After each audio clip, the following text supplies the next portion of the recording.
The night sky over Nevada exploded with light. Scientists around the world watched their telescopes, thinking they were seeing a beautiful meteor shower. But they were wrong. Something much bigger was happening. A massive alien spaceship was falling from the stars, dying as it burned through Earth's atmosphere. The ship was enormous, nearly 2 kilometers long. Its metal hull glowed red-hot as it screamed toward the desert floor. When it finally crashed, the impact shook the ground like an earthquake for 50 miles in every direction. Within hours, military helicopters surrounded the crash site. Commander Blake Carter was the first officer to reach the crater's edge. He stood there, frozen in disbelief. The ship lay half buried in the sand, its strange metal surface shimmering with colors he had never seen before. It looked like something from a dream, beautiful and terrifying at the same time. Blake grabbed his radio with shaking hands. "Give me the president. Now." And lock down everything within 50 miles. Nobody sees this until we know what we're dealing with. By morning, Dr. Emily Brooks arrived from her laboratory in Boston. She was a young scientist who specialized in advanced technology. When the military helicopter landed and she saw the alien ship for the first time, her legs nearly gave out beneath her. This was real. Aliens existed. And their technology was right here on Earth. "This changes everything," she whispered, walking slowly toward the massive vessel. Her scientific mind raced with possibilities. What kind of engines did they use? How did they travel between stars? What secrets were hidden inside that ship? Blake stopped her before she got too close. "We don't know if it's safe, Doctor. We've detected movement. Some of the crew escaped before we arrived, but we captured 3 aliens from inside the wreckage. They're alive and they're not happy." High above Earth, hidden behind the moon, Captain Voren watched the planet below through his ship's view screen. He was the commander of the crashed vessel, and he had barely escaped with 30 of his crew. His ship, the Crimson Dawn, had been the pride of the Valthorian Empire.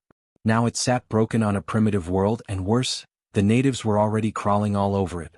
"Send an urgent message to the High Command," Voren ordered his communications officer. His voice was cold and angry. "Tell them we need the full war fleet. These humans cannot be allowed to access our technology. They must be stopped." His second-in-command, Lieutenant Krell, looked worried. "Captain, perhaps we could negotiate with them. They're a young species. Maybe they'll return the ship if we ask." Voren laughed bitterly. "Negotiate? With primitives who still burn fossil fuels and fight wars over water? No. The Empire has clear protocols. Any species that accesses Valthorian technology without permission must be eliminated. It's the law. We'll get our ship back, Lieutenant. And we'll make sure these humans never threaten anyone again." Back on Earth, Emily worked day and night inside the alien ship. What she discovered amazed her. The technology was incredible but somehow, surprisingly, not impossible to understand. The ship's systems responded to her touch. Crystal circuits glowed with soft blue light when she examined them. Energy flowed through strange conduits that seemed to bend the laws of physics. "This shouldn't be possible," she told her assistant, Dr. James Parker. "We're decades away from understanding technology like this. But somehow it's responding to us. It's almost like it wants to teach us." 3 months passed. Emily and her team made breakthrough after breakthrough. They figured out how the power systems worked. They began to understand the weapons. They even started communicating with the 3 captured aliens, learning their language bit by bit. One alien, a science officer the humans named Thomas, was different from the others. He seemed curious about humanity rather than angry. Through a translation device Emily had built, Thomas told them something that made her blood run cold. "You must understand," Thomas said quietly. "My people have a law. Any species that accesses Valthorian technology must be destroyed. They're not coming just to take back the ship. They're coming to eliminate your entire species. It's protocol. They see it as preventing future threats." Emily ran through the corridors until she found Blake. "We have a serious problem. The aliens aren't coming for their ship. They're coming to kill us. All of us. Men, women, children. Everyone." Blake's face turned hard as stone. "How long do we have?" "Thomas says their war fleet will arrive in 6 months. 200 warships." Blake looked out at the alien ship, now covered with human equipment and researchers. "Then we have 6 months to turn their own technology against them. We have 6 months to save the human race." Above them, invisible in the darkness of space, Captain Voren received confirmation. The war fleet was coming. Earth's days were numbered. 6 months felt like both forever and no time at all. Every day, every hour mattered. The world had changed completely since the alien ship crashed in Nevada. Countries that had been enemies for decades suddenly worked together. Scientists from every nation gathered at the crash site, studying the alien technology day and night. Emily stood in front of a giant screen showing the approaching alien fleet. 200 red dots moved steadily toward Earth. Each dot represented a warship that could destroy an entire city with one shot. They would reach Earth in just 7 days. President Williams looked at the screen with worried eyes. "Tell me honestly, Emily. Can we win this fight?" General Blake stepped forward before Emily could answer. "With our old weapons? No chance. We would be wiped out in hours. But we're not using our old weapons anymore." He pressed a button and the screen changed to show Earth's new defenses. 30 weapon platforms floated in orbit around the planet. Each one had powerful plasma cannons copied from alien technology. On the ground, missiles with energy weapons sat ready in hidden locations across 6 continents. In the sky, 200 fighter ships waited, built by humans but powered by alien engines. Blake continued, his voice serious. "It's not enough to win. But it might be enough to hurt them. Enough to make them think twice about destroying us." Emily had spent months working closely with the captured aliens. One of them, Science Officer Thomas, had become an unexpected friend. He had willingly taught humans about Valthorian technology, even though his own people would call him a traitor. "Your species is different from mine," Thomas explained one evening as they worked together. "Valthorians follow rules. We do things the way we've always done them. But you humans? You break rules. You try crazy ideas that shouldn't work. And somehow you make them work anyway." Emily smiled. "Is that why we've learned your technology so fast?" "Yes. Last week, you modified one of our reactor cores by routing plasma through a secondary system. A Valthorian engineer would never do that. It breaks 3 safety protocols. But your modification increased power by 40%. That's the difference between our species. You see possibilities where we see limits." Far away near Jupiter, Captain Voran studied reports about Earth's defenses. He couldn't believe what he was reading. 6 months ago, these humans barely had primitive rockets. Now they had plasma weapons and energy shields. Now they had warships that shouldn't exist. "How is this possible?" he demanded. "They were supposed to be helpless." Lieutenant Krell pulled up more data. "Our analysts believe Science Officer Thomas has been helping them. He's teaching them our technology." Voran's face turned dark with rage. "Traitor. When we reclaim our ship, he'll be executed for this betrayal. Send the humans our final warning. Tell them to surrender or die." The message appeared on every screen, phone, and computer on Earth at the same time. The translation was rough, but the meaning was clear. "Surrender the ship Crimson Dawn. Surrender all humans who touched our technology. You have 24 hours. If you refuse, we will destroy your entire planet." President Williams stood in her office, surrounded by advisors. Some wanted to negotiate. Others said they should surrender the scientists to save everyone else. Emily stood quietly in the corner, knowing she was one of the people the aliens demanded. "No," the president said firmly. "We don't give up our people. We don't surrender to threats. If they want a war, we'll give them one they'll never forget. Send them my answer." 10 minutes later, every alien ship received President Williams' response. "This is President Rachel Williams of Earth. We reject your ultimatum. The ship that crashed here is now part of our defense. The people you want are under our protection. If you attack, you'll face the full power of humanity. We are not primitives. We are not afraid. Come if you must, but know that Earth will fight back." Captain Voran played the message 3 times, certain he had misunderstood. "They're refusing? They're actually threatening us." He started laughing, a cold, bitter sound. "These foolish humans have signed their own death warrant. All ships, prepare for battle. We attack in 3 days." But as Voran stared at the blue planet ahead, something strange happened. For the first time in his 30 years as a soldier, he felt doubt. These humans were supposed to be weak and helpless. Instead, they had learned alien technology in months, built weapons that shouldn't exist, and now refused to surrender. What else were they capable of? In the Nevada desert, Emily stood beside Blake, both looking up at the stars where the alien fleet waited. "Can we really do this?" Emily asked quietly. Blake answered honestly. "I don't know if we can win. But I know we'll surprise them. We've surprised them by learning their technology. We'll surprise them again by using it in ways they never imagined. Humans have survived ice ages, plagues, and world wars. We survive by adapting, by being too stubborn to quit. This is just another test." Above them, invisible in the darkness, the alien fleet moved closer. The war for Earth's survival was about to begin. But humanity was ready. They had turned the crashed alien ship into their greatest weapon. Now they would show the galaxy what humans were truly capable of when fighting for their home. The Valthorian fleet appeared in Earth's orbit like a swarm of giant metal insects. 200 warships, each one massive and deadly, arranged themselves in perfect formation above the planet. Inside each ship, alien soldiers prepared their weapons, confident this would be an easy victory. Captain Vorin stood on the bridge of his flagship, watching Earth rotate peacefully below. The blue planet looked so small and helpless. He opened a communication channel one last time. "Humans, this is your final chance. Surrender now or be destroyed." General Blake's face appeared on the screen, his expression hard as stone. "Captain Vorin, you've entered our space without permission. Turn around now or we'll consider it an act of war." Vorin laughed. "You command a species that can barely reach its own moon. I command 200 warships that have conquered dozens of worlds. Surrender or die." Blake's response was simple. "Then I guess we're doing this the hard way. All units, open fire." What happened next shocked every alien in the fleet. Earth's 30 orbital weapons platforms opened fire together.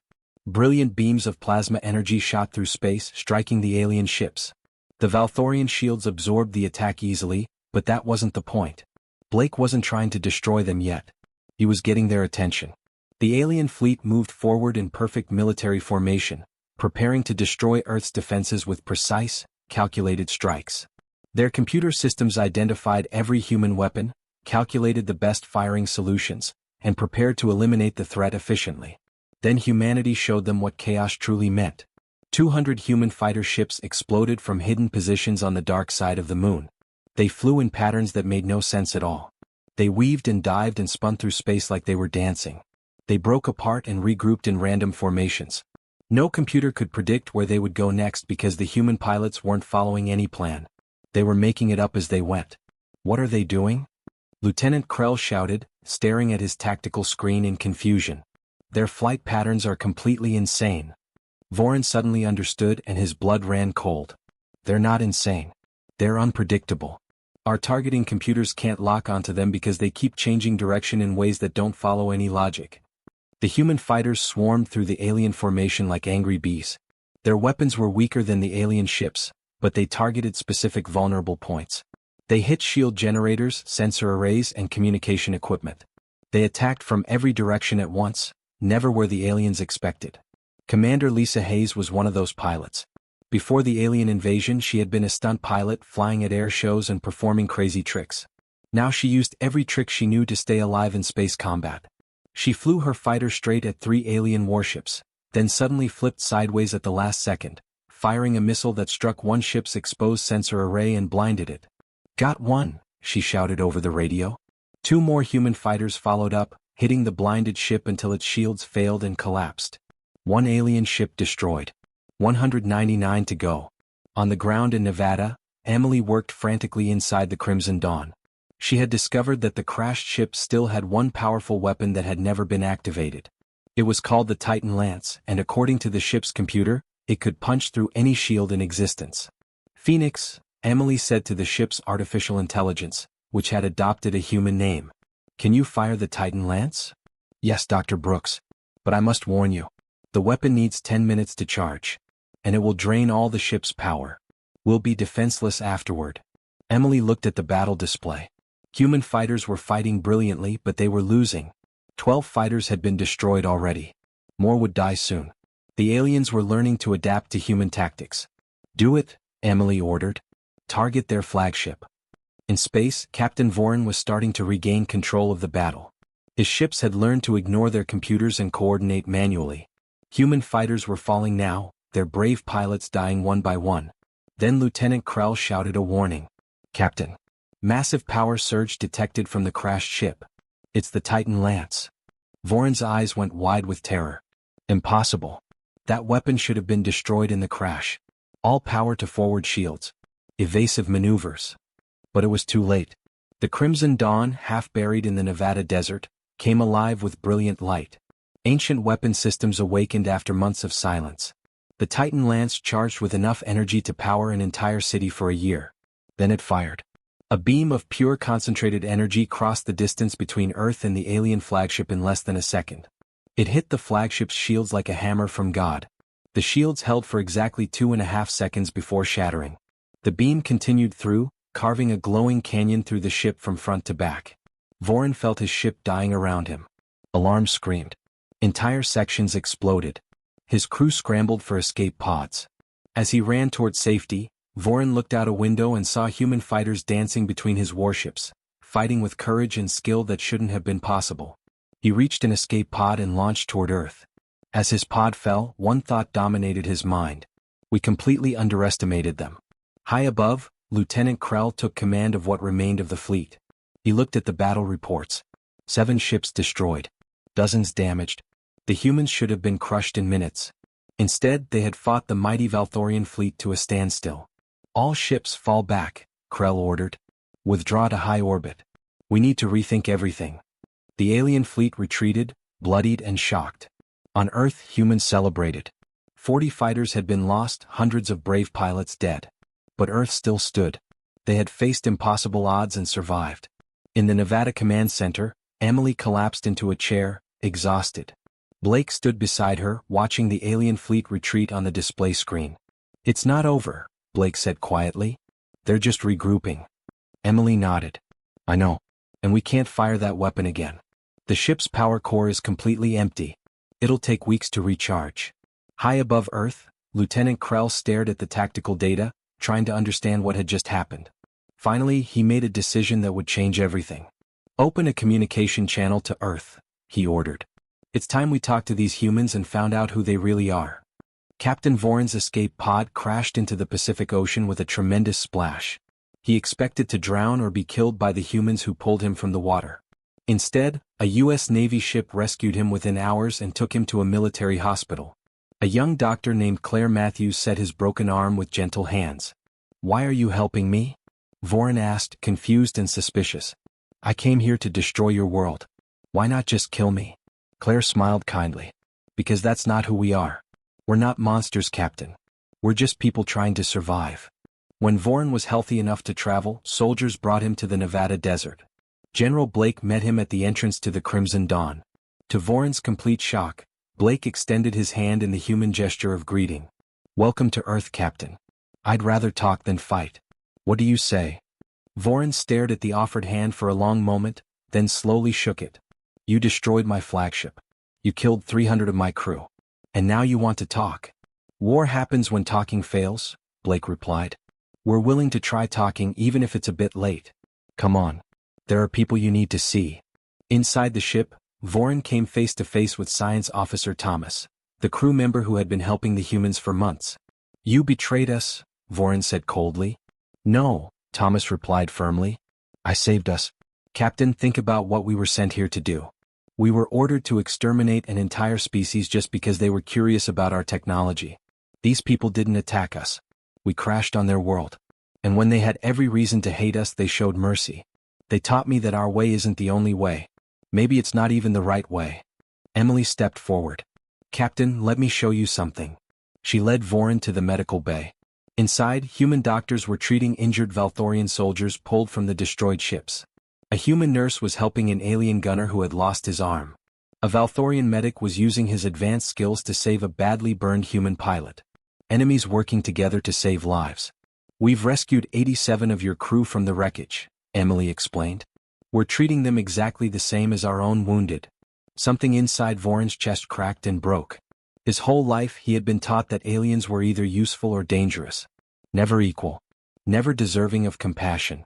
I don't understand. We would have shown you no mercy at all. We know, Blake said quietly. But we're not you. We believe even enemies deserve compassion. That's what makes us human. 3 hours later, Lieutenant Krell's face appeared on screens across the command center. He looked tired and uncertain. General Carter, I now command the Valthorian fleet. Captain Vorin is presumed dead. I'm authorized to continue the attack until we destroy you all. He paused and his next words came slowly. Or we could talk. I've seen the battle data. We can probably still win, but it will cost thousands of my soldiers' lives. Maybe tens of thousands. And for what? To execute some scientists who were just trying to understand the universe? President Williams joined the conversation. We're willing to talk, Lieutenant. But understand this clearly. We will never surrender our people for execution. That's not negotiable. I'm beginning to understand that about humans, Madam President. You value individual lives in ways we don't. It's unusual, but maybe not wrong. I'll hold position. You have 48 hours to present a proposal. When the communication ended, everyone in the room released a breath they hadn't known they were holding. They had just negotiated with an alien armada. Now they needed to figure out what to offer. Captain Vorin, standing nearby with guards who had almost forgotten they were guarding him, spoke up. I have an idea. Over the next 2 days, an impossible alliance formed. Vorin, Thomas, Emily, and representatives from dozens of Earth nations worked together on a proposal. The breakthrough came from Thomas. The High Command fears technological contamination, he explained. They think if primitive species get advanced technology, it will destabilize the galaxy. But what if Earth wasn't primitive anymore? What do you mean? President Williams asked. Vorin answered, surprising everyone in the room. Sponsor them. The Empire has done this before with worlds that proved themselves worthy. Earth fought us to a standstill using our own technology. You showed tactical creativity we've never encountered. You showed mercy to defeated enemies. These are qualities of an advanced civilization, not a primitive one. Emily leaned forward. You're saying we could join your galactic community? More than that, Thomas added excitedly. You could become independent allies.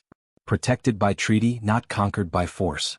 If Captain Vorin recommends you, the High Command will listen. He's a war hero. Vorin spoke quietly. I would be betraying everything I believed in my entire life.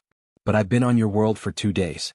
I've watched humans and Valthorians working together to save lives. I've seen your doctors cry over patients who tried to kill them. I've seen what our empire could become if we remembered that mercy is strength, not weakness. The proposal was sent to Lieutenant Krell, who forwarded it to the Valthorian High Command. The answer took 26 hours. The longest 26 hours in human history. When Krell's face finally appeared on every screen on Earth, the entire planet held its breath. People of Earth, the High Command has reviewed your proposal. Your courage in battle and your mercy in victory have impressed us greatly. You have demonstrated qualities the Empire respects: bravery, innovation, and honor. Therefore, the High Command extends an unprecedented offer. The world waited. Earth is granted provisional membership in the galactic community. The Crimson Dawn will remain on your world as a symbol of our new alliance. The extermination order is cancelled. Captain Vorin and Science Officer Thomas are pardoned. The Valthorian Empire recognizes Earth as a sovereign world with all rights and protections. Emily felt tears streaming down her face. Blake allowed himself a rare smile. President Williams closed her eyes and whispered, "Thank God." In the Nevada desert, Vorin stood with Emily and Blake, watching the alien fleet depart. Only 20 ships remained as an honor guard. You're really staying? Emily asked. Someone needs to be ambassador, Vorin replied. And I find I'm curious about you humans. You've taught me more in 2 days than I learned in 30 years of military service. What did we teach you? Blake asked. Vorin thought carefully before answering. That strength without compassion is just cruelty. That following rules blindly is foolish. And that sometimes the species you think is most primitive can teach you the most important lessons. He looked up at the stars where his fleet was vanishing. I thought we were coming to reclaim a ship. Instead, we've all reclaimed something more important. What's that? Emily asked softly. Hope, Vorin said. Hope for all of us. 5 years had passed since the day the Crimson Dawn crashed in the Nevada desert. The world had changed in ways nobody could have imagined. Dr. Emily Brooks stood on the Earth Space Station Unity, watching a massive transport ship dock at the station. The ship carried 300 families, both human and Valthorian, heading to humanity's first colony world on a distant planet. Emily was now Earth's chief science advisor, one of the most important people in the new Galactic Alliance. Hard to believe it's only been 5 years, said a familiar voice behind her. She turned to see Captain Vorin, though he no longer wore a military uniform. He had retired to become Earth's ambassador to the Galactic Council. He was dressed in jeans and a casual shirt, looking almost completely human except for his alien features. Do you ever regret staying on Earth? Emily asked. Vorin laughed. Never. Though my family back home thinks I've gone completely native. They're probably right. I've developed a love for coffee and baseball. 2 things I never thought I'd care about. General Blake joined them, looking more relaxed than he had during the war. He had left his position as Earth's military commander to train joint human-alien tactical units, teaching both species to work together. The colony ship is right on schedule, Blake noted with satisfaction. 300 families. Human and Valthorian children growing up together on a new world. It's amazing. That's why we fought, Emily said with a warm smile. Not just to survive but to build a future worth surviving for. The Crimson Dawn still stood in the Nevada desert, but it was no longer a broken wreck. Over 5 years, human and Valthorian engineers had completely restored it. They had even improved it, adding human innovations to alien technology. Now it served as a museum, a research center, and a reminder of how far both species had come together. Science Officer Thomas, now called Director Thomas, spent his days teaching at the Earth Valthorian Technology Institute. His classroom was filled with students from both species and several other alien races, all learning together. The key to understanding technology, Thomas told his class, is knowing that Valthorian efficiency and human creativity aren't opposites. They work together. We aliens design the framework. You humans figure out how to break it in useful ways. The students laughed and Thomas smiled. This was what peace looked like. On the central world of the Valthorian Empire, President Williams stood before the Galactic Council. She was presenting Earth's proposal for something called the Mercy Protocol. For too long, she told the assembled representatives of 40 different alien species, the galaxy has operated on fear. Primitive worlds are left alone until they develop space travel, then judged as either useful or dangerous. But Earth's experience shows a different path is possible. She activated a holographic display. We propose that when advanced technology falls into the hands of a developing species, the response shouldn't be extermination or forced control. It should be education. Partnership. Let them prove themselves as we did. Admiral Krell, who had been Lieutenant Krell during the battle for Earth, stood to speak. 5 years ago I commanded a fleet sent to destroy Earth. Today Earth is one of our most valuable allies. Their innovations have improved our ships. Their medical techniques have saved thousands of lives. Their philosophy of compassion has challenged us to be better. President Williams is right. The old ways are not always the best ways. The vote was close but the Mercy Protocol passed. The galaxy would never be the same. Earth had changed the rules. Back on Earth, in a small town in Iowa, 2 children played in a backyard. 7-year-old Jack was human. His best friend Sari was Valthorian. Her parents had come to Earth as part of the embassy staff. My dad says your people almost destroyed us, Jack said, flying a toy spaceship through the air. My dad says your people should have been destroyed but you were too stubborn, Sari replied, flying her own toy in pursuit.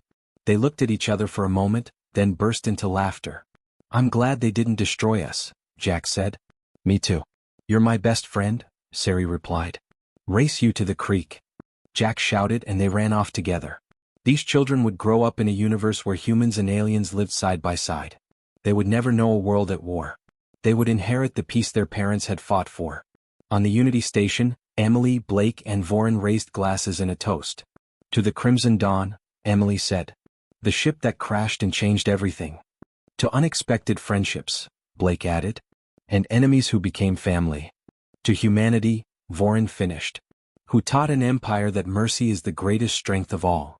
Their glasses touched, and through the observation window, Earth hung in space like a beautiful blue jewel. No longer isolated, no longer alone, but part of a galaxy full of wonders. The ship that crashed in the desert had been meant for war. Instead, it became a bridge between worlds. The aliens who came to reclaim it had been soldiers. Instead, they became ambassadors and friends. Far away on the colony world Kepler 442b, human and Valthorian colonists worked together building their first settlement. Children of both species played in the alien soil, laughing in languages that were beginning to blend and merge. In the ship returning to Earth, a human pilot named Richard Stone shared a meal with his Valthorian co-pilot. They discussed modifications they wanted to make to their vessel, arguing playfully about whose ideas were better. Humans have a saying, Richard mentioned. Home is where the heart is. We have a similar saying, his co-pilot replied. Home is where your stars shine. Richard looked out the window at unfamiliar constellations. Then I guess we're all home now. Wherever we go together. In the Nevada desert, the Crimson Dawn stood as a monument. Tourists from across the galaxy visited daily. At the entrance, a plaque bore an inscription in both English and Valthorian. Here crashed a ship of war. Here began a friendship between worlds. May all who visit remember, the greatest victories are those where nobody has to die, and the strongest weapons are wisdom, courage, and compassion. As the sun set over the desert, lights came on across the ship. Inside, researchers from Earth and beyond worked late into the night, not on weapons of destruction, but on new engines that would carry both species further into the galaxy together. The war for Earth was over. The adventure was just beginning.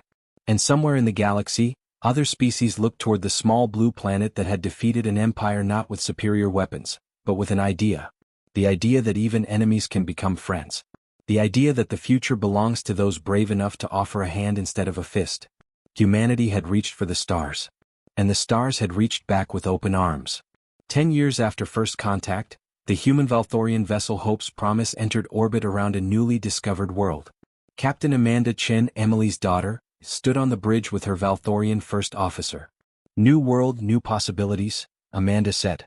"And if we find intelligent life?" her officer asked. Amanda smiled, remembering her mother's stories. "Then we follow the Mercy Protocol. We offer friendship. We offer knowledge. We offer hope. And if they refuse, we respect their choice. But we make sure they know that when they're ready, the galaxy is waiting with open arms." The ship descended, carrying humanity's greatest lesson. That the universe is vast enough for everyone, and strong enough to hold all who dare to dream of a better tomorrow.